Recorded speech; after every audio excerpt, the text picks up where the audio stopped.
Terasa sekali tekanan yang dialami oleh Sky Riley, sehingga saya saat menonton pun ikut merasakan capek yang luar biasa. Cerita film kedua ini lebih solid dari film pertama, sehingga penonton lebih merasakan efek ketegangan dan efek-efek psikologis yang meneror.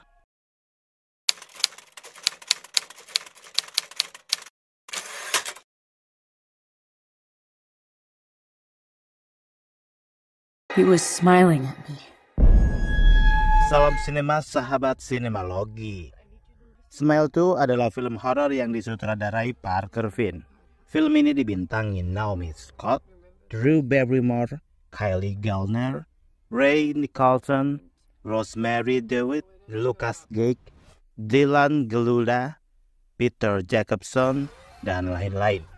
Smile 2 mengambil setting 6 hari setelah kejadian di film pertama yang tayang tahun 2022. Teror entitas ini masih berlanjut dan berpindah mencari inang baru sebelum masa inkubasi berakhir. Kini entitas tak terlihat itu menyusup ke tubuh Sky Riley yang diperankan Naomi Scott, bintang pop yang mencoba comeback setelah hiatus karena kecelakaan yang menyebabkan pacarnya tewas. Riley mulai mengalami kejadian-kejadian menakutkan mirip halusinasi.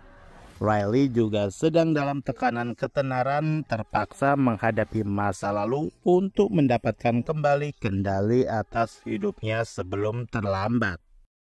Kalian bisa membantu kami dengan klik tombol Super Thanks di bawah video. Kami akan sangat berterima kasih atas berapapun nominal saweran yang kami terima.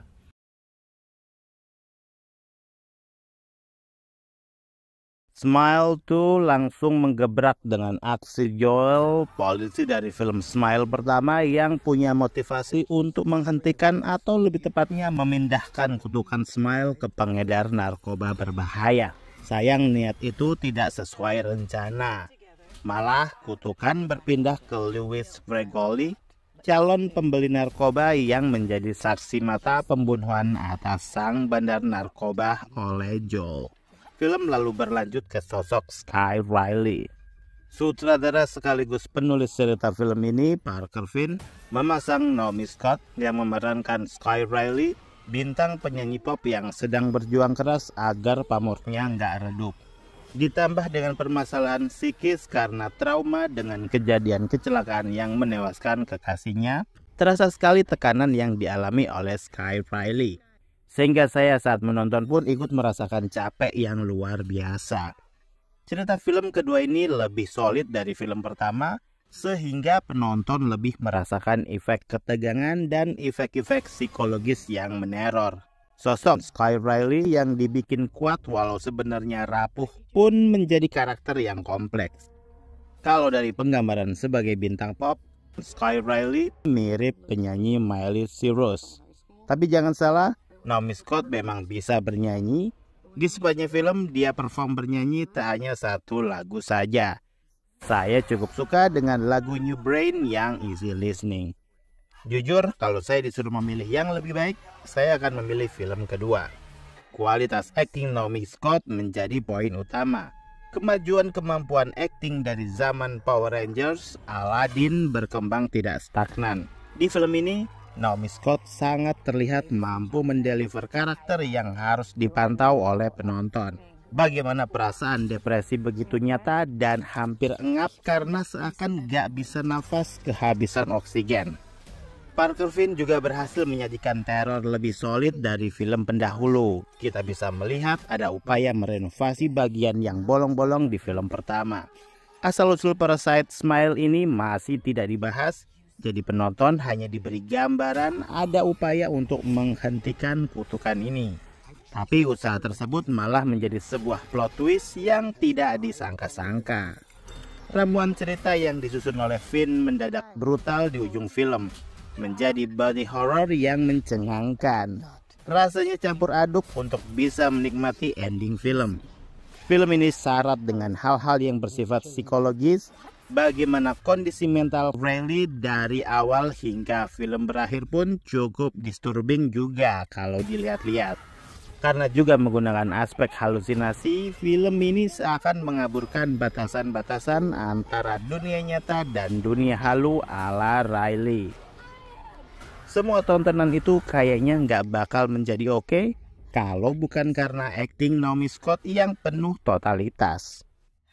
Penggambaran sosok Sky Riley yang rumit, complicated, dan mampu mempengaruhi penonton untuk bisa merasakan apa yang dia rasakan. Selain Naomi Scott, film ini nggak bakal menjadi seru bila nggak didukung sama performa para pemain pendukungnya. Termasuk Ray Nicholson, anak dari Jack Nicholson yang memiliki senyuman yang sama. Senyuman yang turun-menurun, sama-sama mengintimidasi. Bahkan kemunculan Drew Barrymore yang sebenarnya nggak memberikan nilai lebih, tapi mampu membangkitkan memori saat dia muncul di film Scream yang pertama, yang juga hanya muncul sekilas di opening film dan cukup memorable. Apakah film Smile juga bakal menjadi sebuah franchise yang berseri-seri seperti halnya film Scream? Bisa jadi sih. Ya kan masih banyak plot yang bisa dieksplor. Berbagai jumpscare yang muncul cukup efektif seperti film pertama. Juga musik scoring yang disturbing. Namun sayang, film ini justru memiliki kelemahan yang cukup mengganggu. Upaya dari karakter Morris yang ingin menyudahi kutukan versi analisanya terasa sangat dipaksakan. Dia tiba-tiba hadir dan tahu menahu soal runut kejadian yang menimpa orang terdekat. Seandainya karakter Morris adalah seorang survivor dari kutukan tersebut, kayaknya lebih masuk akal ketimbang hanya sebatas saudara yang awalnya nggak percaya, yang kemudian percaya setelah saudaranya benar-benar mati setelah 7 hari. Secara keseluruhan, Smile 2 memiliki keunggulan bila dibandingkan dengan film-film horor tema serupa, yaitu cerita lebih kompleks dan berani mengeksplorasi sisi-sisi psikologi seseorang dalam menghadapi teror tak kasat mata. Dan pada akhirnya, Smile 2 nampaknya nggak akan berhenti di 2. Sepertinya masih ada potensi bakal dilanjut ke Smile 3, Smile 4, dan Smile seterusnya. Tentunya dengan terobosan baru, cerita yang lebih berkembang. Karena kalau hanya mengulang formula dari film pertama dan kedua ini, dikhawatirkan film hanya akan repetisi dan gak memiliki nilai jual yang lebih. Demikianlah video reaksi dari film Smile 2 yang sudah tayang di bioskop. Silahkan like, komen, dan subscribe kanal ini. Cek juga akun-akun media sosial Sinemalogi. Dan jangan lupa, bersinema dahulu, berbahagia kemudian.